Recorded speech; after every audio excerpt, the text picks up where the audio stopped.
Pemirsa, Honeycomb Aeronautical memperkenalkan Eco Aviation Controller, perangkat gamepad compact yang menyatukan fungsi utama dari seri Alpha, Bravo, dan Charlie dalam satu perangkat untuk simulasi penerbangan dengan rencana rilis pada Desember 2025 di PC dan Mac.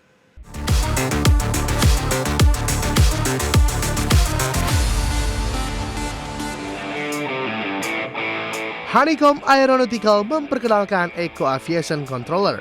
Perangkat ini dirancang untuk para gamers simulasi penerbangan yang menginginkan solusi kontrol yang lebih ringkas dan modern tanpa mengorbankan presisi. Dengan fitur lengkap termasuk kontrol pitch, roll, yaw, throttle, flaps, trim, dan landing gear. Di sisi kiri perangkat terdapat thumbstick, 4 tombol aksi, dan joystick konis kedua yang bisa digunakan untuk kontrol ekstra. Memastikan fleksibilitas dalam berbagai jenis pesawat virtual dengan skenario gameplay. Honeycomb juga mengumumkan bahwa versi konsol EHO akan muncul pada tahun 2026, memperluas dukungan platform selain PC dan Mac menjangkau lebih banyak penggemar simulasi penerbangan. Perangkat ini memberikan alternatif yang lebih portable dan ergonomis dibanding perangkat simulasi tradisional yang besar dan berat.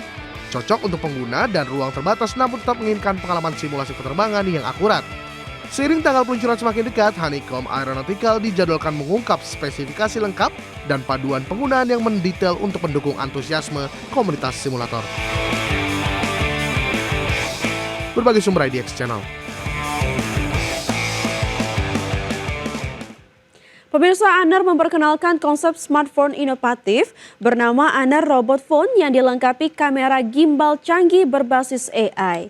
Kamera ini mampu bergerak dan mengikuti pengguna layaknya Droid Mini pada 2025. Honor memperkenalkan konsep smartphone inovatif bernama Honor Robot Phone yang dilengkapi kamera gimbal canggih berbasis AI.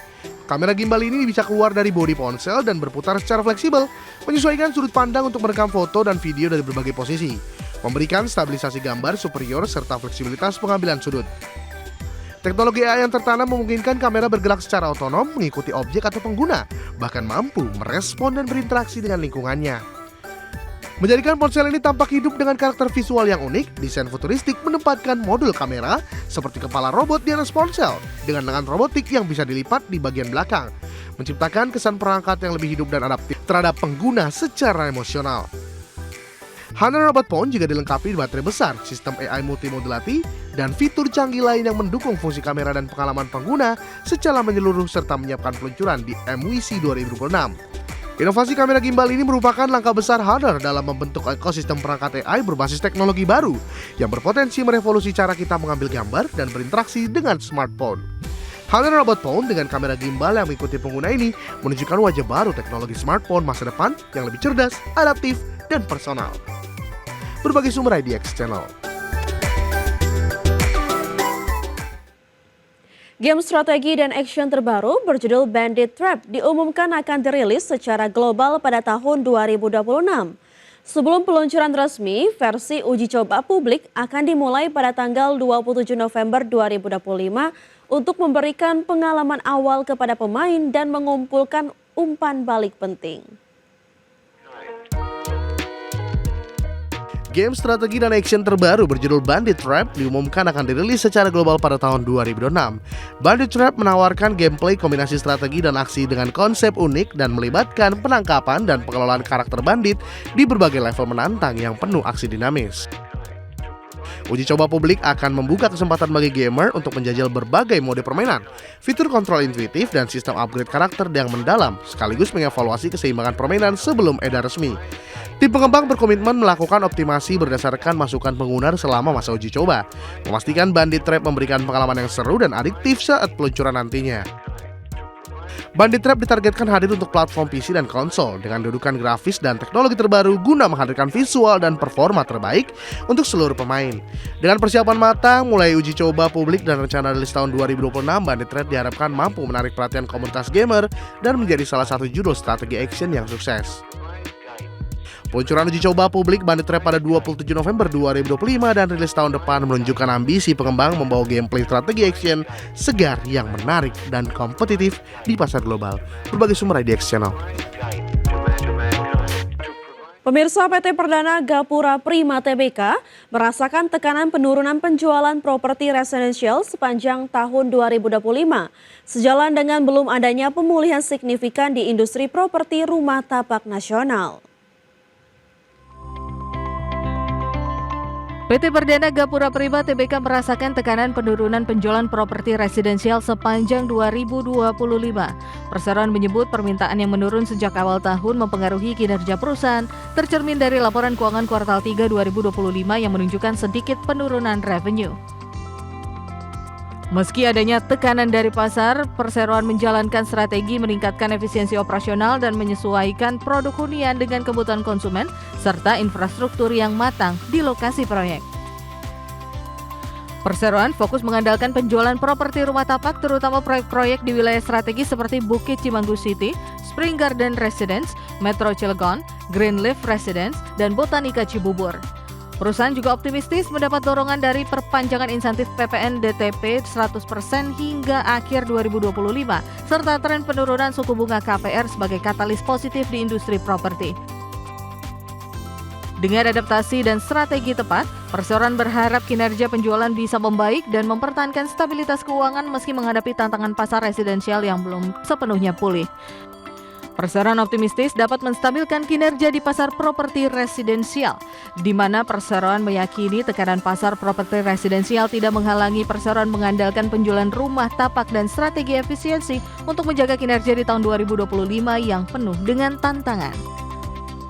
Berbagai sumber IDX Channel.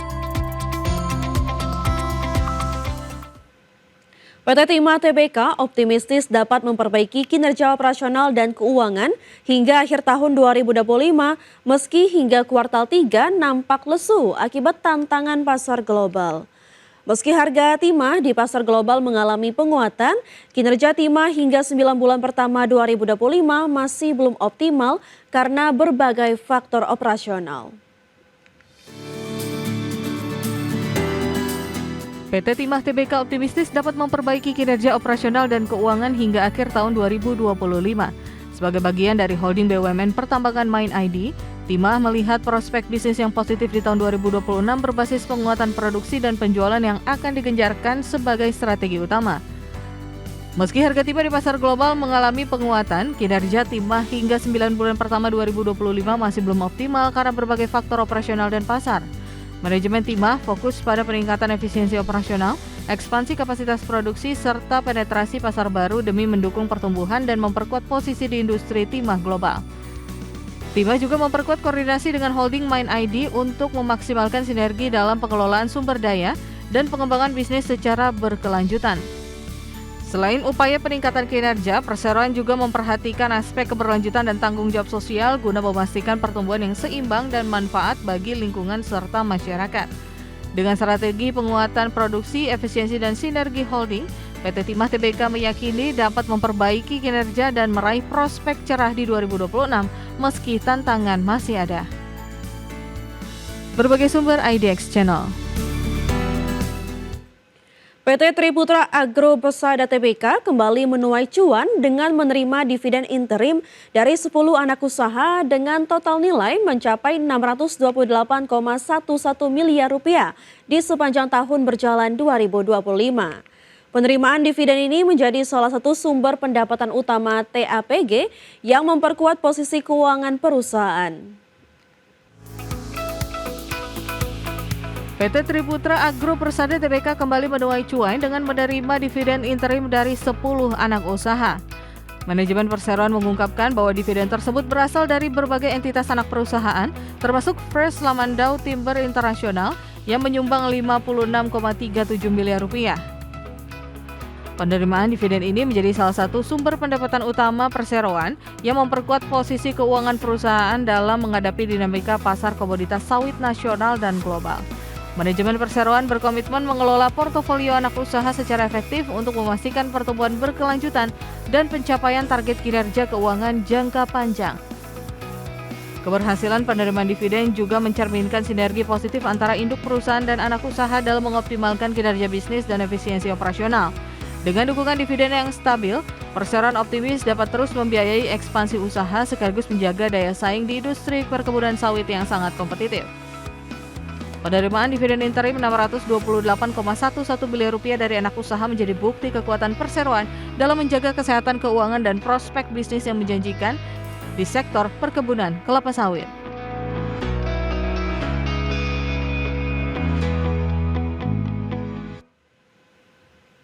PT Harta Dinata Abadi Tbk atau emiten yang berkode saham HRTA resmi menjalin kerjasama dengan PT Bank BCA Syariah untuk penyediaan dan pengiriman emas batangan bagi nasabah bank tersebut. Kolaborasi ini menandai langkah strategis kedua perusahaan dalam memperluas layanan logam mulia. PT Harta Dinata Abadi Tbk resmi menjalin kerjasama dengan PT Bank BCA Syariah untuk penyediaan dan pengiriman emas batangan bagi nasabah bank tersebut. Harta Dinata dan BCA Syariah menandatangani kerjasama pembelian emas batangan Emasku pada 18 November 2025. Produk emas yang dipasok memiliki kadar 99,99% dan menjadi bagian dari pelayanan investasi nasabah bank syariah tersebut. Manajemen perseroan menyebut kerjasama ini diharapkan mampu membuka peluang bisnis baru bagi kedua perusahaan. Selain itu, perseroan menyampaikan bahwa kolaborasi dengan BCA Syariah akan memperkuat posisi perusahaan di pasar logam mulia nasional. Peningkatan permintaan dan cakupan distribusi diharapkan mendorong kinerja operasional perusahaan ke level yang lebih baik. Langkah ini juga menjadi bagian dari strategi perseroan dalam memperluas penetrasi produk Emasku di sektor perbankan syariah. Adapun perusahaan menegaskan bahwa kerjasama tersebut bukan merupakan transaksi afiliasi sebagaimana diatur dalam POJK nomor 42/POJK 04/2020. Perseroan memastikan tidak ada benturan kepentingan dalam pelaksanaan transaksi dengan BCA Syariah. Kerjasama ini dijalankan murni sebagai upaya meningkatkan bisnis dan pelayanan bagi nasabah. Berbagai sumber IDX Channel.